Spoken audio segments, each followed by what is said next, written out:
Ladies and gentlemen, get ready to embark on a journey like no other. Welcome to the Glum Lot Podcast, your go-to destination for a unique blend of recovery and discovery. I'm Brett. And I'm Mark. And in this podcast, we will endeavor to create a safe and uplifting space for our guests and listeners to share their stories with sincerity and a touch of humor. Remember, we are not a Glum Lot. The Glum Lot Podcast is more than just a source of entertainment. It's a beacon of hope, proving that even in the darkest moments, recovery is possible. Every story we share carries the power to inspire positive change. So buckle up, get ready to listen, and join us in discovering the strength that lies within every individual's journey. This is the Glum Lot Podcast, where humor meets hope. Okay, this is episode number 63. Welcome. Thank you. Yeah, you're quite welcome. Yes. Yes. You're welcome. And so we would like you, the listener, if you would, to join our Facebook group, please. Please. And if you like this episode, whatever platform you're on, please subscribe. Yes. And hit like, because that means you like us. Yeah, if that's available. We want to be at the very liked. least follow. That way you get the most recent updates and any kind of any time a new podcast is released, you will be notified. So Notified. Yeah. Okay. What do you got for us today, Brett? I was reflecting a little bit on another guest we had, and he had published a book, and it's called One Page at a Time. Right. Daily Spiritual Growth and Recovery. It's by Paul K., who was a guest Paul of K. ours. Go back Yes. and look up his episode. And, his book has been really good for little snippets of things to, I guess, reflect on. Yeah, it's kind of like a one day at a time thing, but really it's is. it's one page at a time. Yeah, and he's got little headers, and then he's got a paragraph A little or snippet. two. Nothing Yep, too much, just yep. something easy to digest. And Yes. this one is, "You're welcome." And to quote it exactly, it says, "The word welcome is arguably the single greatest utterance in recovery. Welcome with no questions asked. Welcome as you are. Welcome with no conditions. Welcome as the first step toward healing. Welcome without finger pointing, just welcome." Yep, and you know what? I really like when they say, because it's so simple, the only requirement for membership is a desire to stop drinking. Or if you, Full stop. yeah. Or if you went back out, it doesn't even matter. It's just you're always welcome. Right. And that, to somebody like me, was incredible because I never felt like I fit in anywhere, and a lot of people can relate to that. Yeah. But when I went here, I didn't have that feeling, and it's so true with the rooms of AA. Right. If With that's our the path you program, choose. With our program, if we make suggestions, Yeah. and you don't do them, and you go out and drink, what do we say? Come back. Yeah, just come back. Come back. Let us know how it went. Come back for as many times as Yeah. it takes. Yeah. Sometimes You're it takes a always lot. welcome. Yes, exactly. So, yeah, good hit there. Yeah. Thanks, Paul K. Yeah, thank you, Paul K. So we have a guest today who the two previous episodes were Ken B. from California. This is Ken B.'s wife. It is. Her name is Virginia. She's a very interesting lady, and she's got quite a tale to tell. Quite Quite a tale a to tell. tale. You don't want to miss this. For sure. So let's go ahead and welcome Virginia. Virginia. Welcome to the Glum Lot Podcast, Virginia. Hey, Virginia. Heard a lot about you.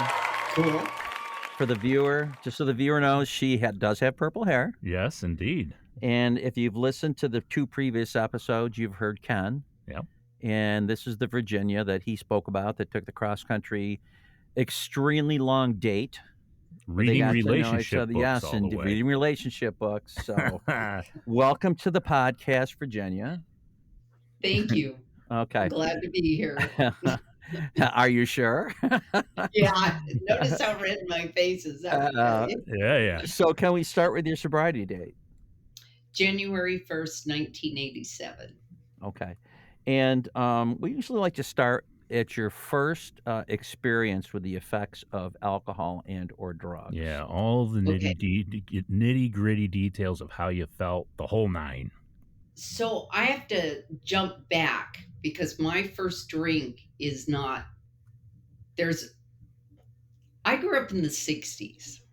Okay. And so it wasn't cool to drink at my point in the generation. And so drinking was for squares. Like, Oh, to be cool, you got to do drugs.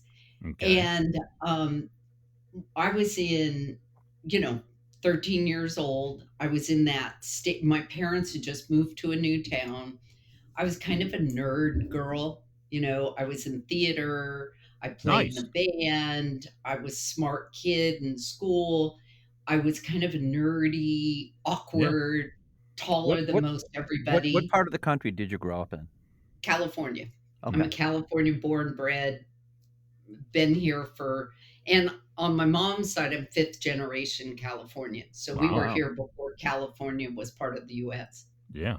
And um, so I was born in San Francisco, by the way. Okay. And This is so what the happened, epicenter of the 60s. yes. Uh, And, um, you know, because of my age and about the time it hit, there was war protests going on. There was psychedelic music. My hero was Janis Joplin. Yeah. Kind of prelim to taking my first mind-altering substance.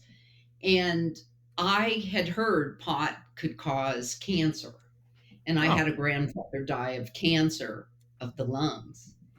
And so I did not want to die of cancer, so I took LSD the first time I ever took right out the anything, gate. Good call. right out the gate. And Because LSD doesn't cause cancer. No, no, it doesn't cause cancer. you can just And see it through it. was, and I was this kid, like I said, I was awkward, I was geeky. Yeah. I wanted to be the ingenue, of theater, the Mm. little ingenue as the main role and all that. And I always got the character roles, Mm. Okay.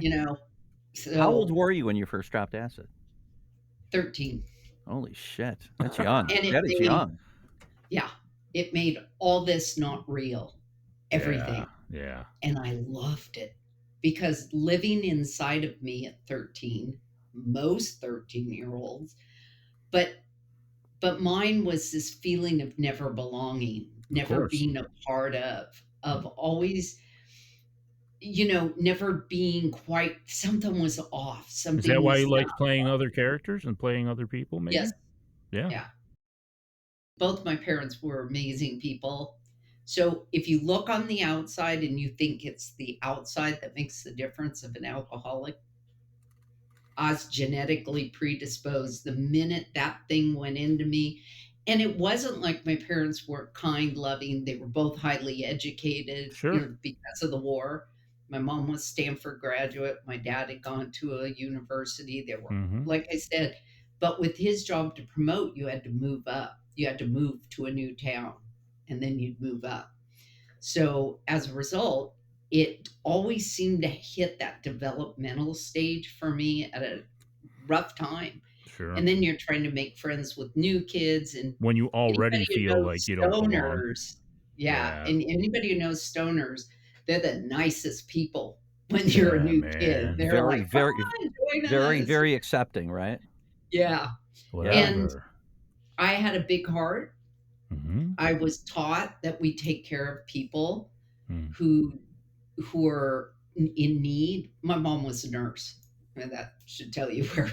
And you help others, and you care, and you love other people, and you serve. So the idea of service when I got sober Mm. was coming home for me Sure. because I had lost that in my drinking and drugging. And so then I took the LSD and, and then I was I very quickly smoked pot. I remember when So first what did time you love about LSD? What did you just love about it? it made this not real. I bet that's the truth.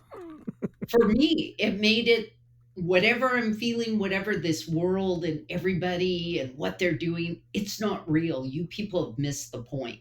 Well, and I was an avid reader. So I was reading Richard Alpert, and I was reading, Timothy Leary, Baba Ramdas.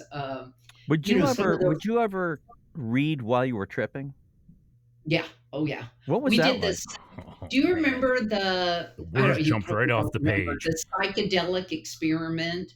It's where you took LSD and then you went on a journey through the 9 bardos of death, and somebody reads to you while you're tripping. You And know what? I did. Yeah, I recall hearing something about it. It was in a movie or something.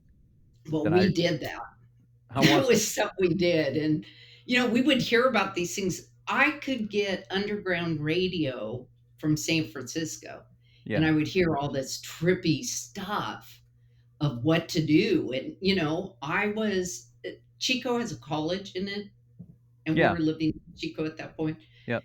And so I was hanging with college students from a young age. I always hung out with people much older than I was. Mhm. So I had anything I wanted. I remember the first time I took a cross tab, a little speed pill. There were speed pills that cost cross tabs. And it just made me more zippy. Right. I'm already zippy, so it was like quadruple Let me zippy. let me ask you this, because I was a drinker. I smoked pot. I did coke. I did a little crystal meth, but I would never do psychedelics. I was always afraid to, Terrified of because that. I have anxiety. And so, did you ever have a bad trip? One when I came out of the cult I was in. Oh, well, that's a new development. Let's rewind to the cult. No, you know what? Let's continue Yeah, chronologically. So you yeah. dropped Okay. acid. You kind of fell into this drug culture where you felt you belonged, right? Yep.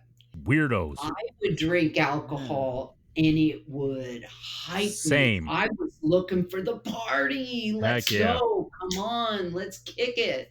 Let's get out there and just like do something crazy. I think for myself, because I'm the same way too, and I think probably most alcoholics. Yeah. I think the mechanism for me with that particular thing was that I was always, uncomfortable in my own body, and it Yeah. was exhausting.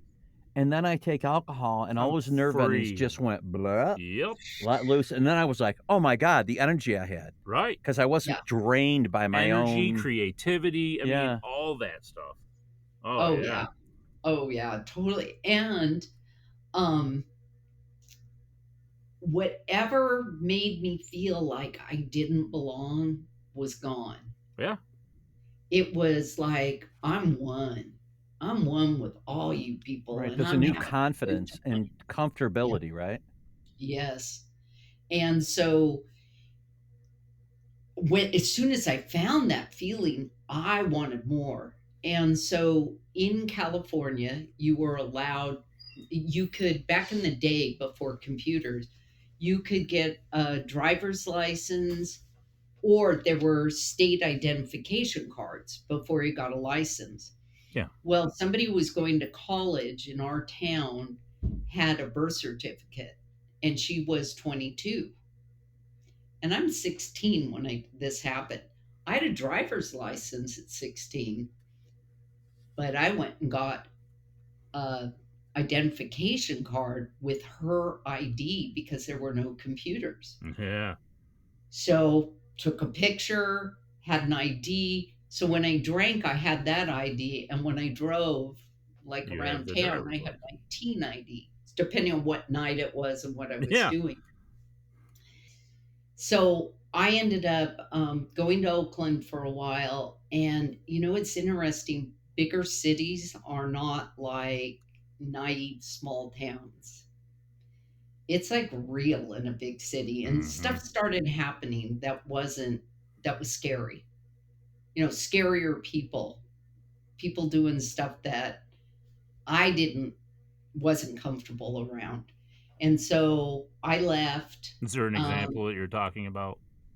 Guns. Yeah. I don't believe in guns. And people Did are you- pulling guns out with Did drugs. you wander into like the Haight-Ashbury type of area to experience that kind of thing in the 60s? Oh, I've been in and out of the Haight-Ashbury area for years. Yeah. Yeah, I mean, but we used to go there from Chico, go down, drop acid, spend a day dropping acid. One time we took, this was quite a few years later, we got on the BART station on the East Bay, all took acid, dressed as vampires in 18th century costumes. Naturally. and took the BART all the way and then walked down into Golden Gate Park and just kind of did street performance, and then we Yeah. got back on and we just entertained people, and everybody thought it was really cool, and we were Was high it a as- performance or a feeding? It was a feeding. It was a We feeding. feasted on the young.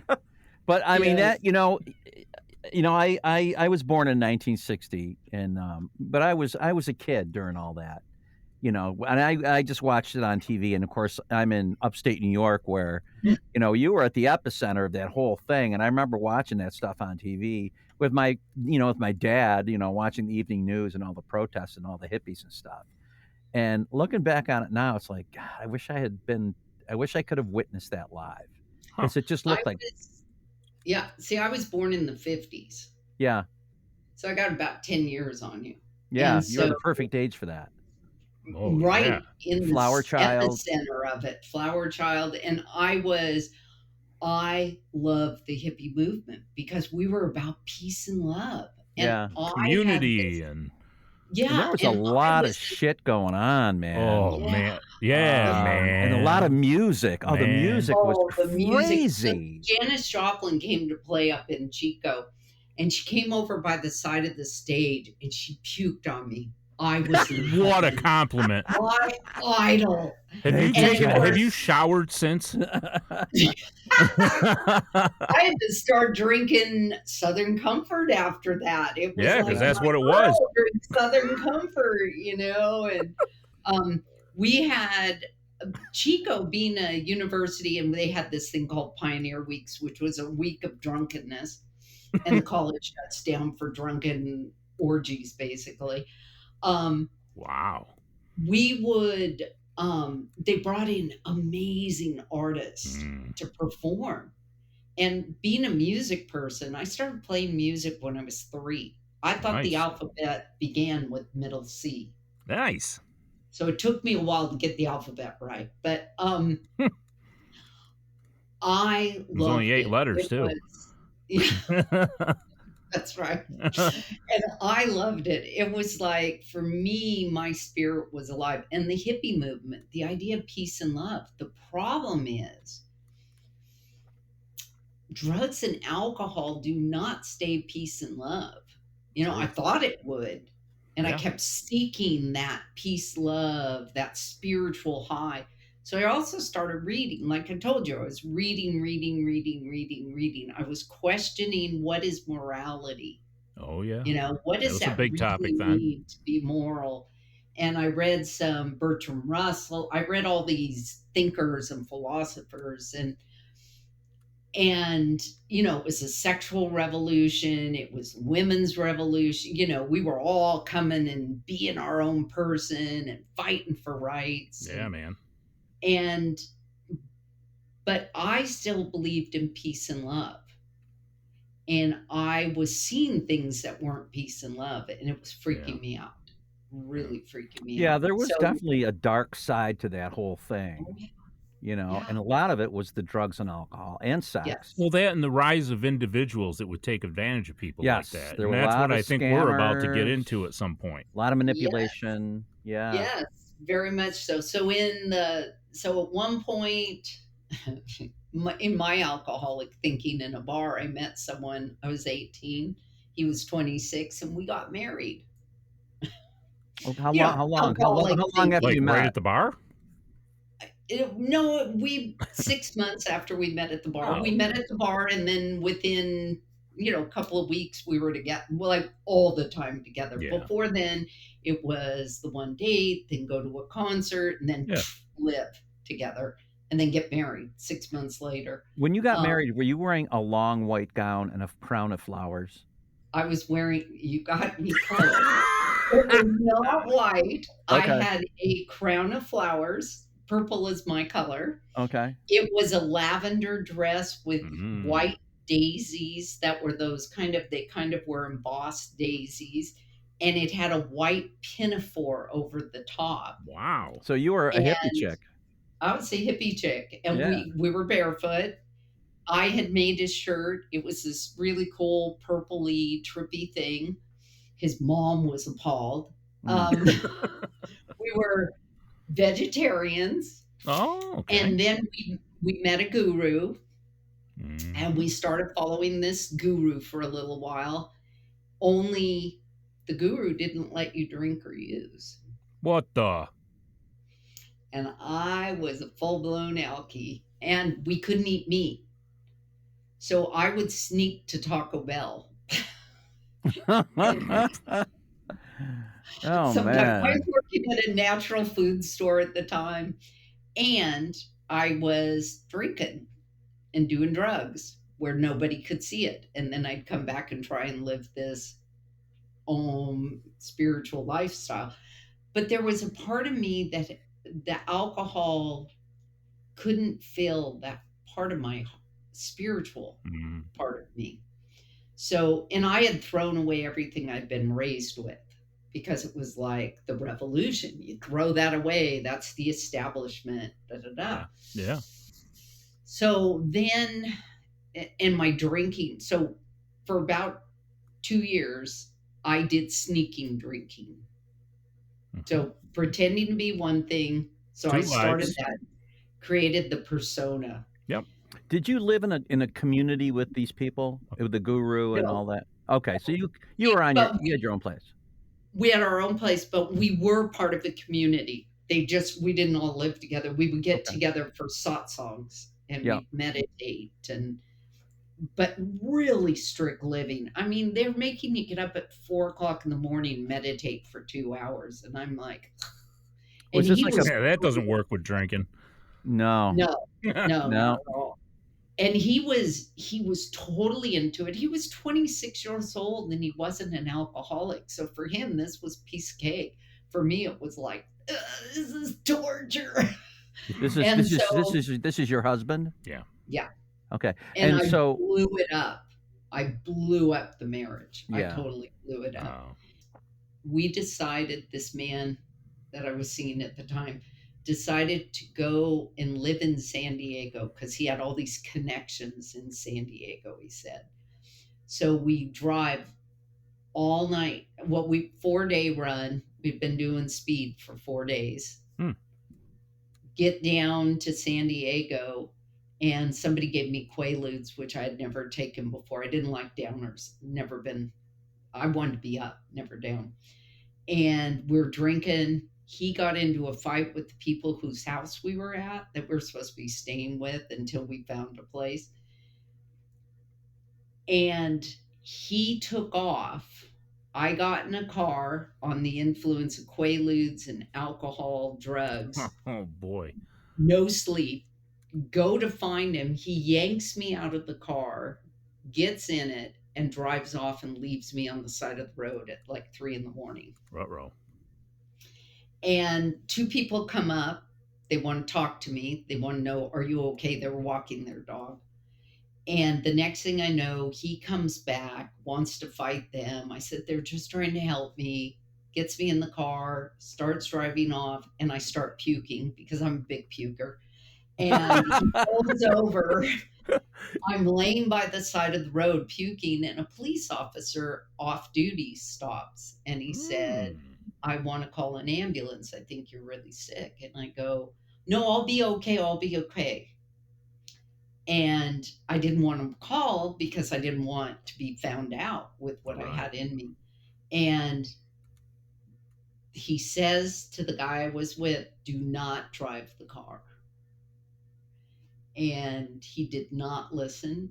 And he got in the car, grabbed me, threw me in the car, and started to drive off. And 6 police cars came out of nowhere. Oh, boy. And the last thing I remember was he was down on the ground. He had tried to run. He was down on the ground. They were beating him badly because he was fighting. And that's the last thing I remember till I had handcuffs on me. And I guess I decided that I should stop what was happening in my, you're the pig, you're the man, you're fascist, you're, all this stuff. I'm screaming, dirty I'm out hippies. of my mind. I'm out of my mind. And the next thing I know, I have felony assault charges on 5 police officers. and I'm being taken to San Diego County Jail. Ay, ay, ay. Little girl from Chico, California, who had never experienced that kind of experience. Uh-huh. I'm crying at this point. They put me in a holding cell, and there was a girl with me in the holding cell, and she goes, "What are you in for?" And I said, "Felony assault of police officers." And Like, she you're a goes, "Oh, badass. girl, Yeah. And I said, "What are you in for?" And she goes, "Soliciting." And I go, "Oh, you sell magazines?" Well, I'll And do she that goes, too. "Where are you from?" And I said, Yeah. "Chico." And she's like, "Oh, girl." And she goes, "I work at a massage parlor." And I go, "You sell magazines there?" I mean, I All still right, have yeah, just wanted didn't know. prostitution, right? Duh. Happy And Ending so, magazine. oh, I know. It was hysterical. Now I look back at how naive I was at the time. I was still a goober. But anyway, what ends up happening is go to court. Oh, and it was Mother's Day, by the way, Nice when I job. finally got Oh. my phone call. Oh my And I God. Happy call Mother's my Day. mom. I call my mom and I go, "Happy Mother's Day, Mom." And she goes, "Honey, where are you? We haven't heard from you." And I go, "Well, I'm in jail. Can you bail me out?" And my mother handed the phone to my father, like, Yeah. "I can't deal with you." And yeah, And I you did wanted that to a say lot. soliciting so bad compared to Yeah, no kidding. And so I spent quite a few days in jail and finally got bailed out. And, what I know now about my alcoholism and addiction, I had very loving parents Yeah. who had no idea how to deal with somebody like me Mhm. at all. They really didn't. They were so naive, and they were loving and good parents, and they did everything that a good parent would do. I harmed them so badly in the time that I was under the influence because I didn't care. Right. I didn't think about anybody but me. I was so wrapped up in self. So I was in Golden Gate Park taking pictures, and these two gentlemen came up to me, young men, and invited me to go to dinner at their house. And they had this wonderful community. And you know what the interesting thing was? I wanted to become a teacher at that point for emotionally disturbed children, and they had a school for students who were emotionally disturbed, and they were looking for teachers, and you didn't have to have a credential. You could get your degree while you were working for them. And it was called community, it was creative community projects. Mm. They were using something called heavenly deception. It was Reverend Moon's called the Moonies. Reverend Sun Young Moon. Yep. Oh, somebody who actually knows. Yes. Yeah. I think You weren't part of the mass marriage thing, were you? Thank God I got out before they did it. But I have friends who went through it, and not only did they have to get deprogrammed, but they had to get divorces. I mean, Yeah. But they you were didn't a even have Moonie for a while? sex. I Were was you a like a Mooney 2 Yeah, years. holy shit. I've got That's something new to learn about. crazy. Yeah. Yep. Oh, it was So big, man. It was real big. I remember the it name. was huge, huge, especially at the time I was in. I was in the 70s. And they had just finished the thing with Richard Nixon, Love, Forgive, Unite. So when I told my parents that we need to love and forgive and unite around Richard Nixon, my parents went, "Oh my What God, the she's hell? in a cult," because they knew what I had been like, and this was such a radical thing. What So was the Moonies' view on drug and alcohol use? zero, could not Again. do it, wasn't Yeah. allowed to touch it. So how did that And work for you? most of the time, I did not touch during that time. I was thoroughly brainwashed. I was held in camps, places, and being programmed. I didn't have time to drink. I didn't have a chance to get to it. And they had me so thoroughly programmed that How so? brainwashing just kept me in this state of whatever the next thing was they told me to do. Oh. And I gave my heart and soul to the group. I And so now really, You you must have really, if you had some sobriety. you really internally believed in this, though, right? To your soul. yes, Yeah. yes. Well, except there was a piece about that wig that lived right here. So there's a little And piece they that kept goes, wait a saying, minute. Wait a minute. What the hell is this? well, there was a part of me that said, what if this isn't real? And then, oh, that's evil. So I would do things to punish myself. As we were taught, Satan Yep.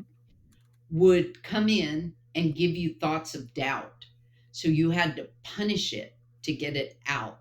So I stood on hot pavement in 120-degree weather in Texas and burned my feet, which meant I had to be selling flowers. I had to go in a wheelchair and sell flowers, make twice the amount of money. So we started a wheelchair brigade. Wheelchair brigade. Yeah, Yeah, we you'd would sell, go out. you would sell Yeah. flowers in the airport, right?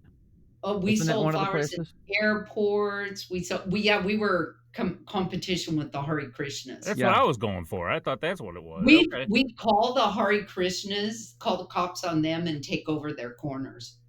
We did. It's like drug dealers. Man, I thought today might be a little. No, that period that you were in the Moonies, cults were Yeah. huge, and people were scared shitless of their kids getting into a cult. Of course. Oh yeah. You know, it was And a my big thing. poor parents were like, I had friends who had called and said, we want to get Virginia out of the group. Actually, that wasn't my name at the time. My name was Pickles. I had a hippie name, Pickles. Anyway, we want to get her out of the group. My parents said, we don't want to take that chance. If you make a mistake, we will never see her again.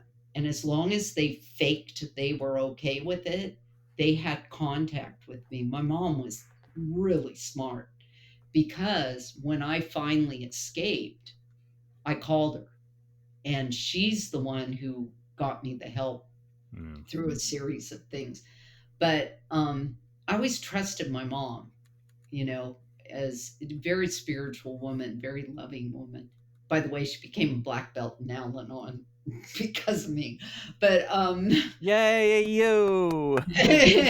So you get out. Do you go through deprogramming, like the Yeah. professional deprogramming, and do you pick back I up? voluntarily did it. Unlike most people, Right. I got left alone in charge of all the books for the state of Texas. So I eventually got moved to Texas. I was in California for a long time. I eventually got moved to Texas. In Texas, I began to see the leaders live very differently than the members. Mm-hmm. They were flying to the Grand Canyon on a private jet that I had to book for them. They went to a casino in Las Vegas. So the whole I'm like- hypocrisy became obvious. Yeah. And I was left alone with only a woman who spoke Japanese with me in the center while people were out fundraising. So I had periods of time alone. And somebody gave me a Bible tract, and it was different than what we had been taught by the Moonies that the Bible said. So I started this, wait a minute.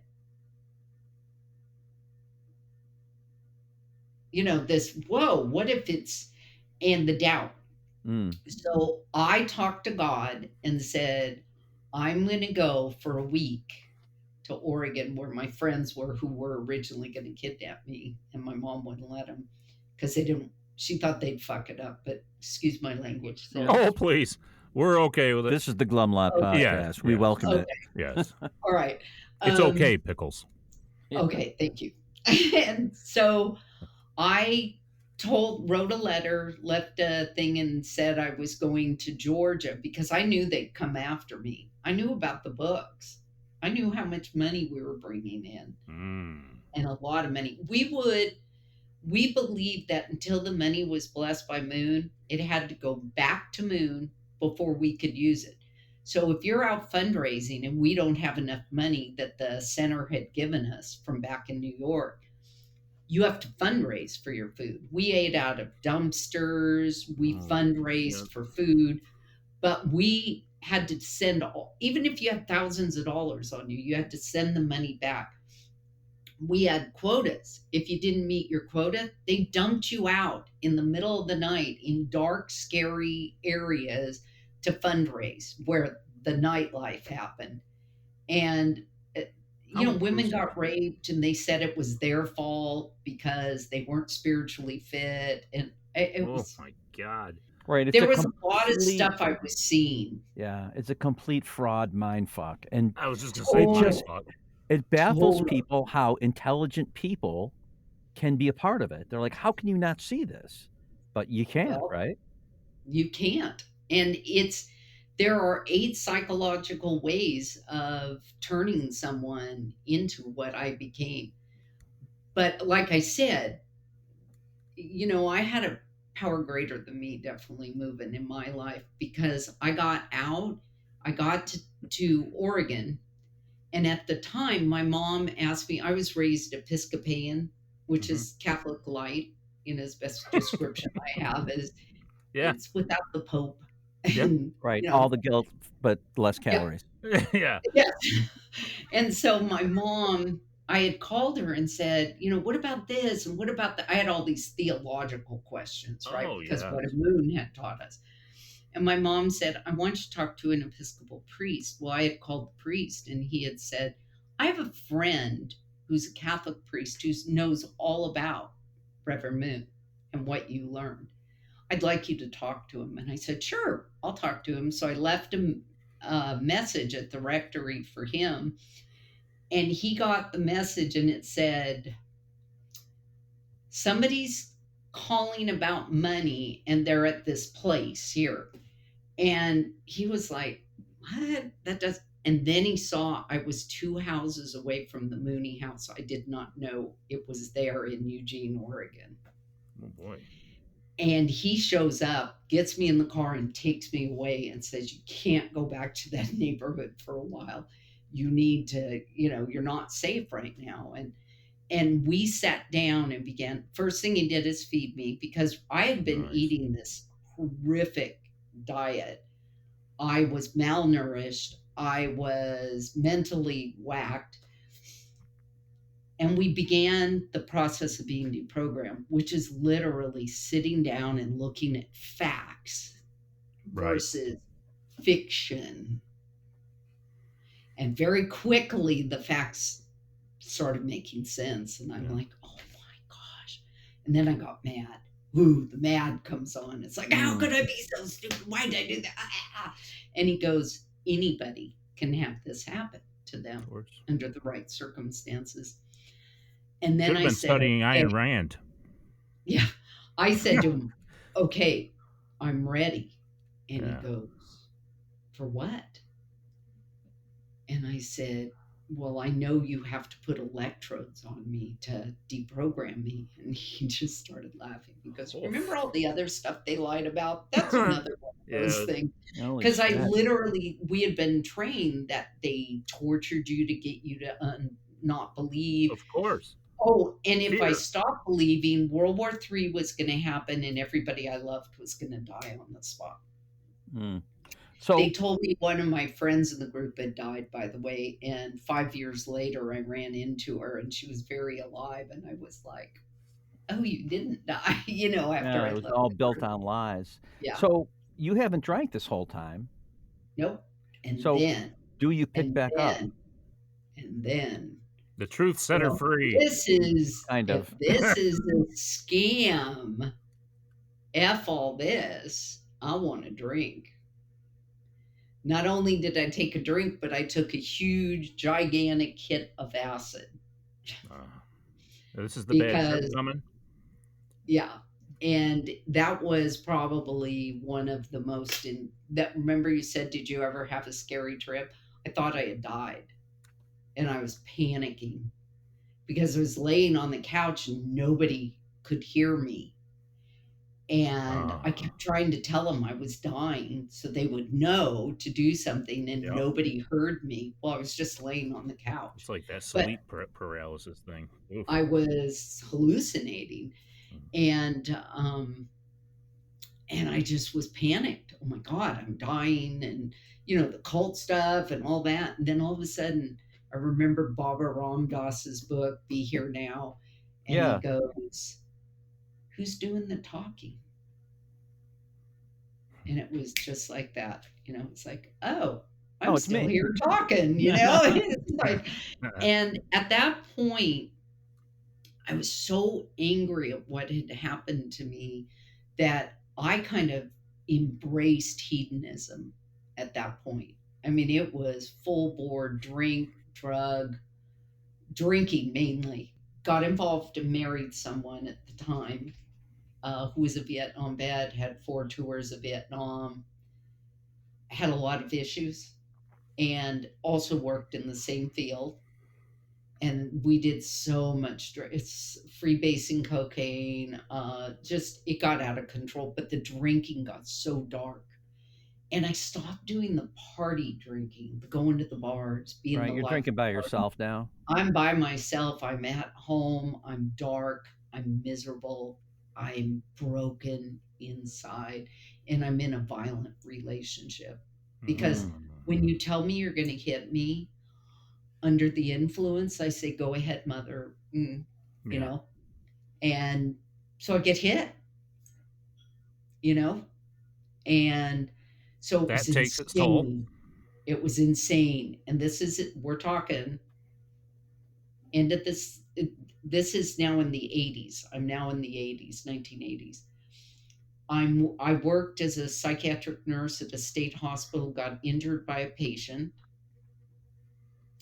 Drinking just quadrupled because now I've got some serious PTSD because Trauma. people didn't come to back me up in the incident. They didn't hear me yelling, and I've injured my back badly. Have changed my career, but I'm still in the field doing case management. And I'm with this very violent, angry, alcoholic, insane relationship, being left long day. He'd take off for a day and then be gone for days. And we had a point where we split up. And a friend of mine came to me and said, I heard, they were in there. My mom had said, you're not welcome back here. I had gone to visit my parents and fallen in their front door. And she'd taken my key and said, you're not welcome back here till you do something. Oh, that was about your real. drinking. And that's her black belt. And I kicked the door, screamed as she locked it, I'm going to go kill myself. And took off. Of course, I did not. I just drank more. And then, so all this is going on. But then I wanted my parents back, so I faked I got sober. I did go to a meeting in 1980 and pretended to get sober. I went to some meetings. I heard they had 12 steps. Did you hear things at those meetings that made you say, you know what, that's me? No. Because I looked at the differences. You're an old man. Anybody who's as old as you would feel that way. Yeah. I saw you at the mental health facility. Of course, you need help. No, I didn't, because it was 1980, and there weren't a lot of women, and there were a lot of crusty old men who smoked cigarettes where I was going. And I was looking for the differences. I didn't want to be you guys. Right. Of course not. Right? Although the similarities were glaring, you look for the differences. Oh, glaring. But you can find the differences. If you don't want to be there, you can find it. So during that time, I tried not to drink, but I wasn't successful. And then I just went, I can handle it. And like I said, this marriage, the insanity. Well, this friend came to me and she was really strung out on coke. And so I was going to help her get off of it. And I told her, oh, you need to go to a program. And I talked all about the program, blah, blah, blah. And she did go to a program. And then she started talking to me like, hey, they really need you back at the AA meetings. You have so much you could share with them. knowing perfectly well I was not sober. She was trying to sneak me in, get me in the back door. And finally, on December, and I always look at the last 90 days of my drinking as a measure to any day in sobriety. And that is when that Thanksgiving, I had that ex-husband, he was my husband at the time, and his kids over. They were there, and he had gone off to do something and disappeared. And I was left cooking a turkey, drinking, and it got overdone. We couldn't eat because he wasn't there. I couldn't find him, no cell phones. And I lost it. So when he walked in the door, I picked up the full cooked turkey and threw it out and cooked. And then I looked at the kids in their faces. Yeah. And no human being has a right to do that to a child. Nobody. Yep. And so in that moment, something happened. It did not stop the drinking at that moment, but the beginning of the change began, where it became I couldn't drink to blot it out. Catalyst. And my friend, who had been sober at that point by about 90 days, came to have Christmas with us. And I pushed her and pushed her and pushed her to smoke pot with us and get loaded. And I was brutal about it. And she finally got loaded. That was the last time. She has 4 days more sobriety than me. And I began just those last 4 days, I went into a blackout. And I don't know what I did, but I know what the reaction was of my home. Broken Christmas ornaments, a tree knocked down, glass all over. I don't know where it came from, how it happened. I had blood all over me. I was laying on the ground. We had a 2-story house. And I knew in that moment I had gone over the edge, that I had murdered that husband. And I went from room to room looking for the body, thinking, oh my God, oh my God, oh my God. And then I found him, and he was fine. He had shoved me down a flight of stairs. And at that moment, my life was unmanageable by me, 100%. I could not do this anymore. And I left, and we have been going to a Vietnam vets support group, and they had a meeting for Alcoholics Anonymous there. You're going to get me. I remembered the meeting, and it was on Thursdays. So January 1st, 1987, I decided to drive my car into a freeway overpass or go to AA. And I said, I'm going to kill myself. And then I said, no, you've already harmed those kids. You can't do it to them. Oof. Go to AA. You can be a churchy lady. Because I thought I would lose all the fun in my life. Well, I walked into a meeting of Alcoholics Anonymous after a holiday, after New Year's Eve, sober. You know how they are. They're like, woo, we got through the holiday, woo, and the joy and the laughter. And this woman sat next to me, because I sat there just the whole time. She sat there patting my little hand and going, welcome home, honey, welcome home. And then this gal came up, because I said I haven't been to a meeting in all these years. And I didn't say I'd been drinking. It was obvious I had been drinking, but I thought I was fooling them. A lot of mouthwash. And they said, this woman said, can I take you to a meeting tomorrow? I know a great meeting. I want to take you there. Oh, they just love you. You are so cool. You're like, what? Whose ego doesn't like to be a little... Right. And I said, okay. And then she showed up the next day, and I'm like, oh, God, she showed up. But I didn't drink. I didn't drink that night. Yeah. And she showed up, and I was excited about not drinking. And I went with her. And that meeting was about rigorous honesty. And I told her, I've been drinking. I just floated into AA for a while back in 1980, and all this stuff has happened. And she goes, I know. She goes, AA is not for people who need it, because we know, God knows, so many people need this program. It's not even for people who want it. A lot of people want it, but they keep going in and out. She says it's for people who are willing to go to any length to get it. Are you willing to go to any length? And I said, yes, anything. You tell me, I'm willing. And she goes, because you're going to need to be ready to stay sober if you lose your car, your marriage, your house. She started predicting Time for some all suffering. these things. You have to want this more than anything. Anything. I said, okay. And we began doing it. And I've been doing it ever since.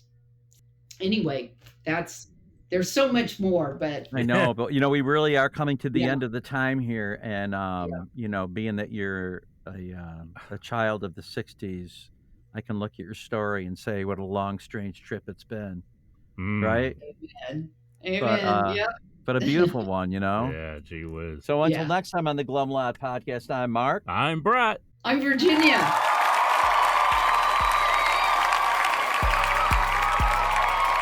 As we wrap up another episode of the Glum Lot Podcast, we want to extend our heartfelt gratitude to each and every one of you who tuned in today. Navigating the path to recovery from alcohol and other substances is a journey filled with challenges, triumphs, and self-discovery. Remember, we're not affiliated with Alcoholics Anonymous, but we're here to provide a safe space for open conversations about the complexities of recovery. Your stories, courage, and resilience inspire us and our listeners alike. If you or someone you know is on the transformative journey, know that you're not alone. Join us next time as we continue to explore the diverse facets of recovery. Until then, stay strong, stay connected, and remember that each day is a step towards a brighter, sober tomorrow. Thank you for being part of the Glum Lot community.